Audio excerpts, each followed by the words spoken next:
Hello, everybody. It's Mary Lynn Harris here of Hard at Work and Creating an Impactful Legacy. It's a podcast show. We're learning more about people who are making a legacy or impactful legacy or impactful situation, changing the lives of others or making a difference, whatever you want to call it. So I'm so glad to have Dr. LaTarsha on the call with me today. So I'm going to let her introduce herself by telling us how she gets started in doing what she's doing now. Awesome. Well, thank you for having me, Mary Lynn. I'm excited to be here. So I'm Dr. LaTarsha Holden. I'm here in Atlanta, Georgia. So I was born and raised here. Well, simply my story has led me. I've always been a servant leader since from a young age. But just a short summary of my story, then it will show how I got to be who I am today. So in the last, I say 12, 14 years, so about 14 years ago, I was homeless. I was 35 years old, homeless in the streets of Atlanta for 4 years with 6 children. I only had a GED and very little work history. And so I just knew I had to do something to change the trajectory of my family's life. Right. And so I went from being homeless to run for city council in the 2017 election, from a GED to a doctorate in leadership studies. I'm now a comic book creator and a published author of 17 books. Wow. And so I just look for ways that I can serve with the little that I have. I believe we all can serve. Yeah. You don't have to be someone that's rich to have a servant leadership.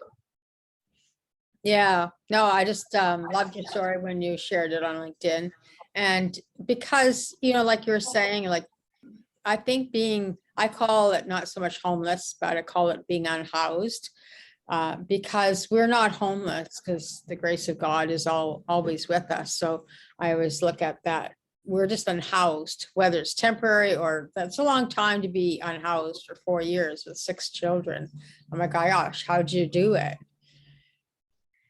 It was the hardest thing I ever had to do. I'm trying to see, was it the mental shift? To be 35 years old and homeless in a major city of Atlanta, it was hard. So I had 2 kids in high school, 2 kids in middle school, and 2 kids in elementary. So when I say I was spread thin, and we stayed in shelters, abandoned house, cars, scraped up money for hotels. But when the day I decided to change my life around, at least to try to fight for us, I enrolled in college while we lived in a boarded up house as squatters. Yeah.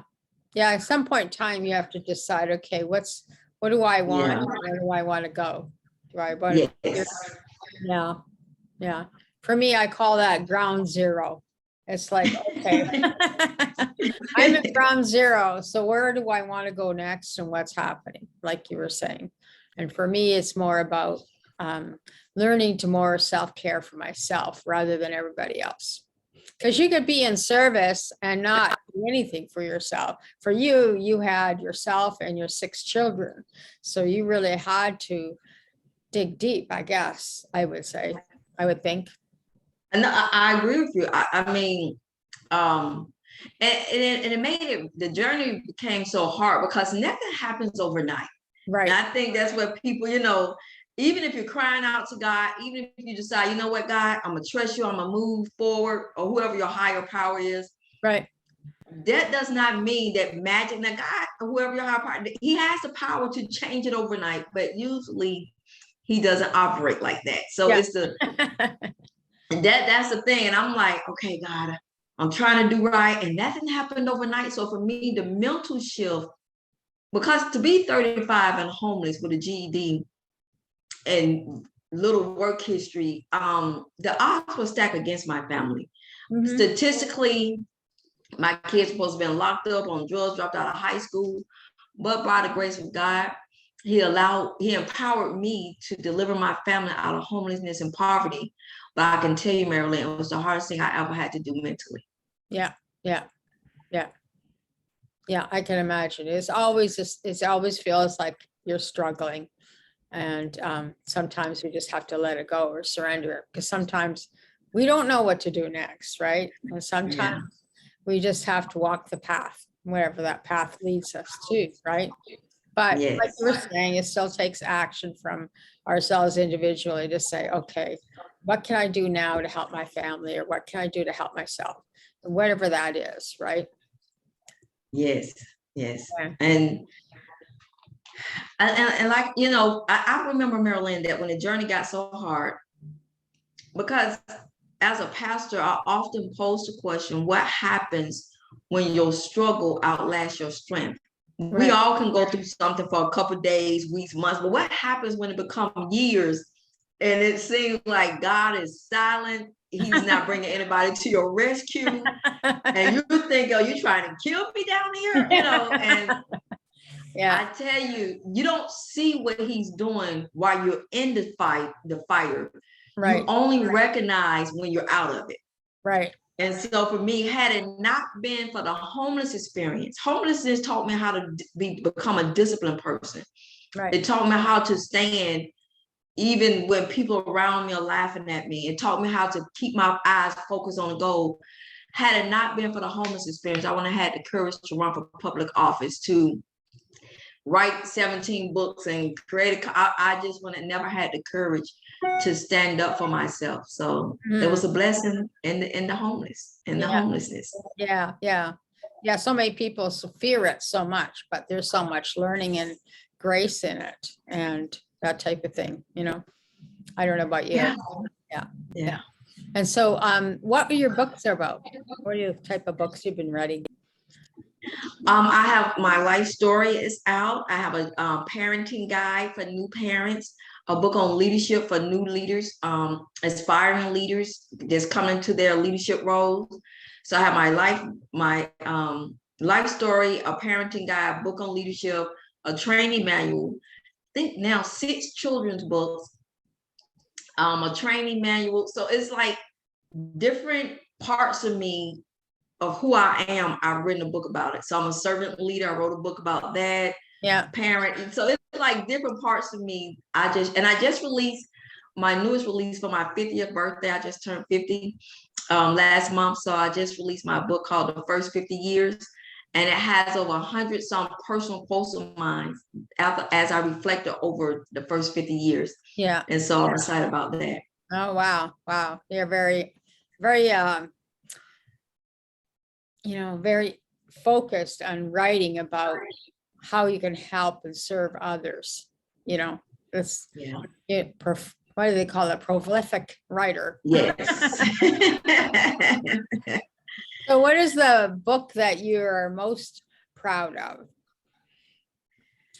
I guess my life story, but I also like the 100 quotes. 100 is one thing. Quotes, I love quotes. Yeah. But to have over 100 some personal quotes, they're not someone else's quotes. Yeah. I thought that was kind of unique the way God did that. It's a way to honor my 50th birthday and the wisdom that I've gathered over the first 50 years of my life. So I think that was pretty cool.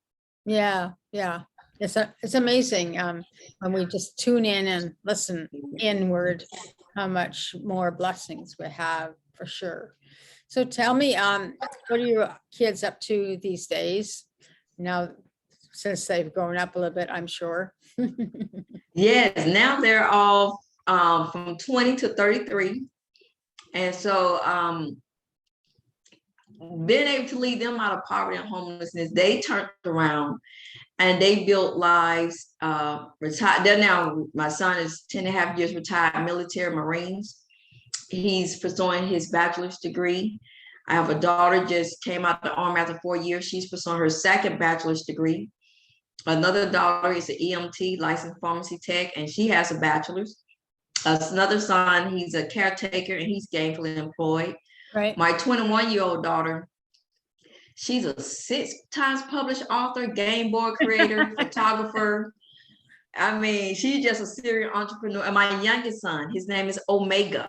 Omega is the last in the end, Marilyn. There's nobody coming after him. Omega will be 20 next month. And he graduated high school last year and he's gainfully employed. So to see that the leadership principles that I instilled in my 6 children, that they took those principles and built lives and productive citizens. It blesses my heart.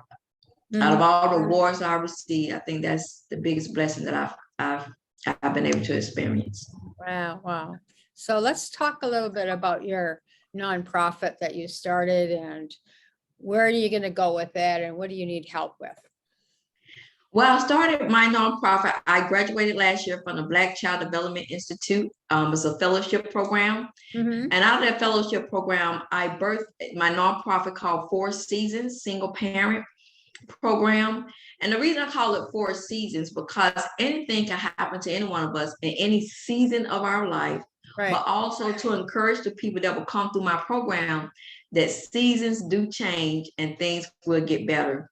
Right. And so for me personally, as Georgia and National Mother of the Year for 2020, I will be giving away a scholarship 3 times a year from my personal, just something for me to love on other parents. Right. And the reason I'm giving away the scholarships is $250 cash scholarship. And the reason I'm giving that away, well, they have to be homeless, they have to be a single parent, and they have to be in a college or a trade school, and they have to do a 1-page essay on how they are keeping the hope alive. But I'm giving that, I'm blessing someone with that, because when I was homeless for those 4 years, before each semester start, I didn't have gas money, I didn't have supplies and just personal stuff. What if I want to buy me a couple of outfits for the new semester? Right. I didn't have it.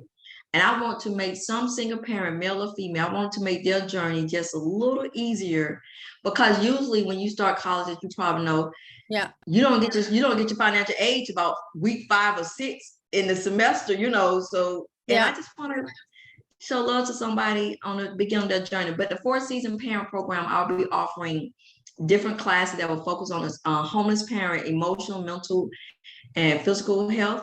But my ultimate goal is to open up a tiny home community for them. Yes. Yeah.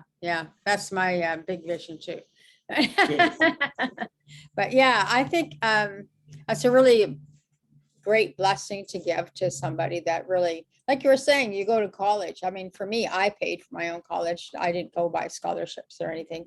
But yeah, it's just sort of like all of a sudden you get all these books you got to buy, and like you were saying, you're like, oh my God, how am I going to get to work, or how am I going to get to class? Well, my dad used to say, well, there's the bus. So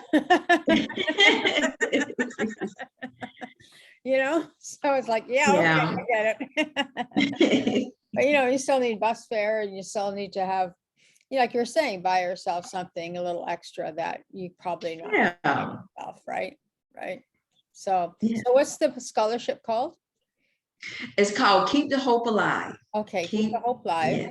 And so how do people sign up or apply for that scholarship? Okay, so you can email me. You have to show proof that you are homeless. And being homeless, you don't have to just live in a shelter, a transitional home. You can be staying with family, but you have to be a college student or in a trade school. Right. So you have to be a single parent. And you have to write a 1-page essay on how you are keeping the hope alive. And the deadline is August 1st, and we will announce the winner on August 15th. If you are in Atlanta, this is for the female. Yeah. If you are in Atlanta, I have a sponsor that has signed on to give a mini makeover and a mini photo shoot. So you have professional headshots to, show on your social media and your resumes. So I'm excited about that. Yeah. Oh, awesome. So, so it's just for Atlanta, people in Atlanta? No, this is the United States. It's within the yes. Yes, but I was just saying, if you have to be in Atlanta to receive the photo shoot and the local businesses that are yes. So how's your application process coming along? I'm getting the word out. I have 2 people that have submitted, so I'm hopefully more submit. The deadline is August 1st, and the winner will be announced on August 15th. But you can be a male, as long as you're a single parent, and you can show proof that you're homeless and in college. Yeah. So how would you prove that you're homeless or unhoused? Now, at a shelter, of course, you can get a letter from them. But if you're living with relatives, just have somebody write a letter that you stay with them. And, you know, and when you write the essay, you can share a little bit of your story and why you're going to school and what it means for you to keep the hope alive. Yeah. It's the big why. All right. Yes. The big why. Why are you keeping the hope alive, and how are you keeping the hope alive? Right. Right. Yeah.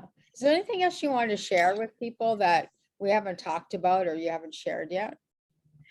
Well, I definitely want to talk about the mental wellness. Right. It begins, and the reason that's dear to me, and the reason that's the focus for my nonprofit, is to focus on the mental aspect and the holistic of a person. Because when the journey got so hard for me, I walked into a hospital here in Riverdale, Georgia.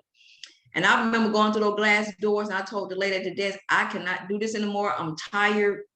And they kept me for a week for observation, because she was like, ma'am, are you saying you want to commit suicide? And at that time, I just wanted to disappear, because I felt like I was, you know, and they kept me for a week for observation. So, but on that floor, they had a padded room.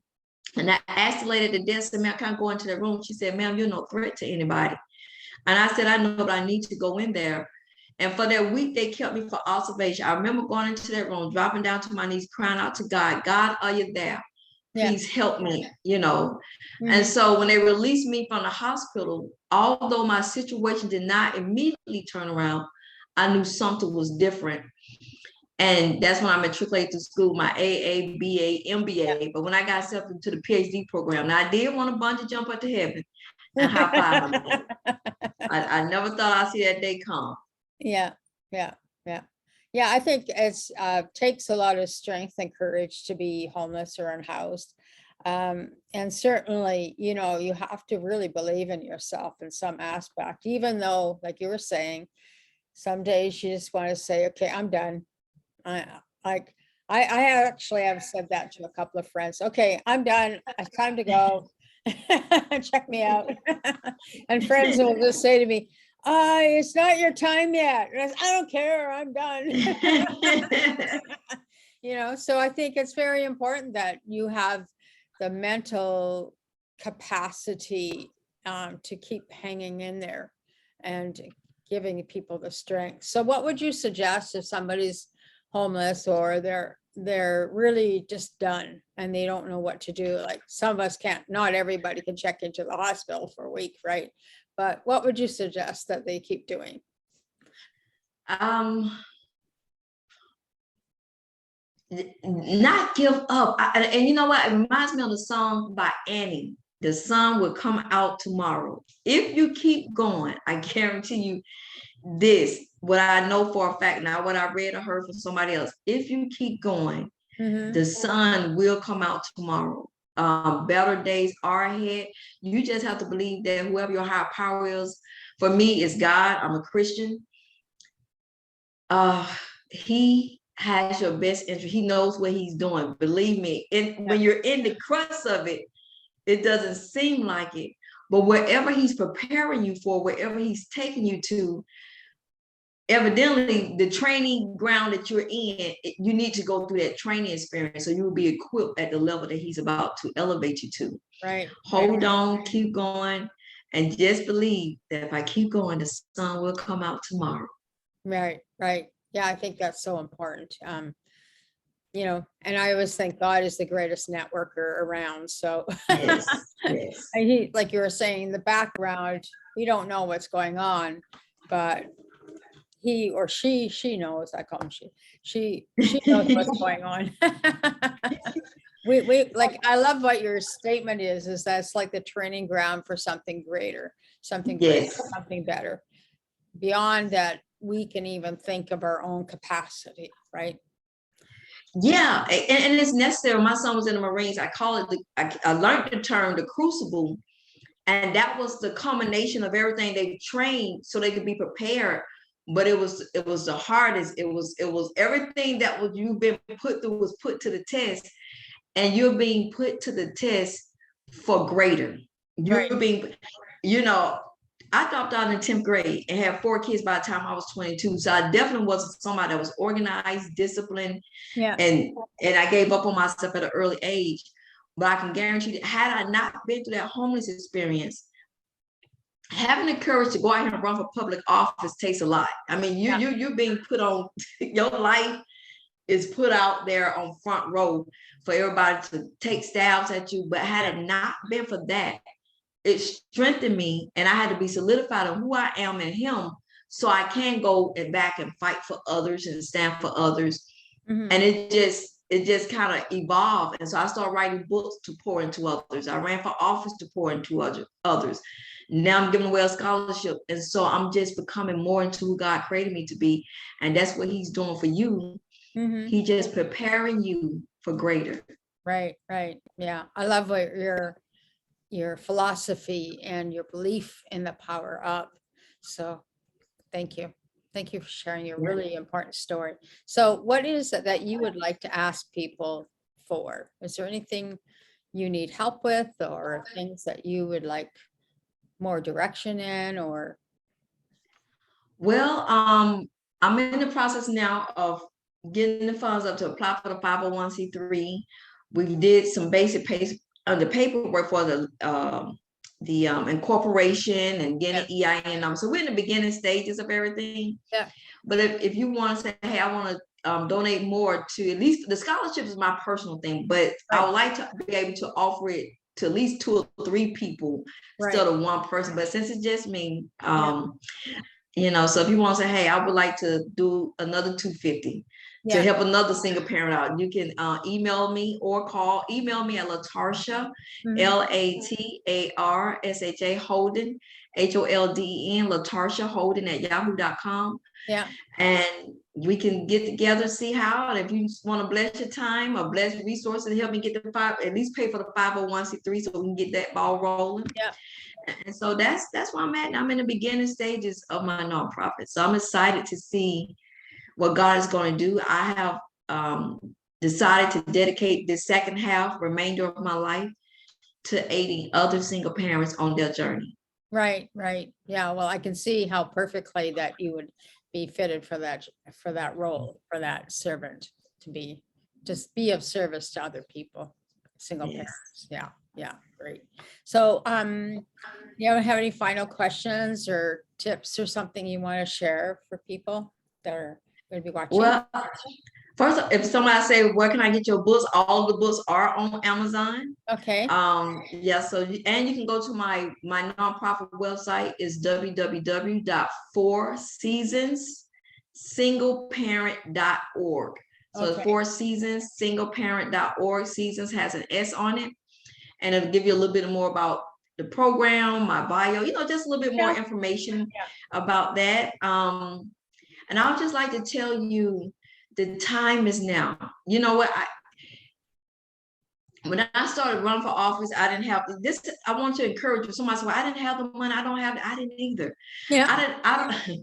God, and I think he used me to be interviewed around the world because people think you need to have the right connections. I'm not saying don't network, but for somebody who's saying they feel like I'm a nobody knows me. God used a former homeless mother.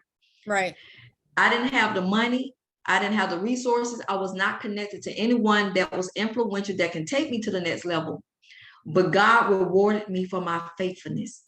Right. When I enrolled in college in 2007, while I was living in a board-up house and squatters, nothing happened overnight. It was 10 years later when I got my degree. After that, I ran for city council. But he will reward you for your faithfulness. All he wants to do is see that you would take a step and trust in him. And so I want to encourage you that to keep going, keep believing. I'm telling you, I feel whoever's watching, God is preparing you for greater. And nothing comes easy for when God has great plans for you. You have to be, I think even the people in the boot camp and military and those who know, you go in one way, you go in undisciplined, your body's not ready for battle, you don't know how to do the gun, but when you come out, you're a soldier. Yeah. You're a soldier. The training ground didn't feel good. When I saw my son in the Marine boot camp, I said, how did you make it through? He said, I thought I was gonna die. It was so hard. He said, but Mom, I thought about you. He said, I thought about you. He said, when we was homeless, you could have did anything. You're a nice looking lady. He said, you could start drinking and doing drugs. You did not do that. And I said, if she can keep going, I can keep going. Right. And so, but that training ground was hard. Right. But when he came out, he can say that he was the United States Marines. So, you know, pain comes before honor. Mm-hmm. Yeah. Pain comes before honor. Yeah. But God is there with you. Yeah. Yeah. Wonderful. Wonderful. Thank you so much, Dr. LaTarsha, for being on my show today and sharing your wisdom and sharing your wonderful foundation and nonprofit you want to get going, starting to create your own legacy. That's so important. So thank you for joining me today. And I'll have your information below the video Okay. so people can find you as well. So not just from what's spoken, but also they can look up on the video information. Okay, thank you for joining us today. So appreciate you. And please be kind to each other because that's the most important thing we have is just to share our kindness, share our service. Thank you. Thank you. You're welcome.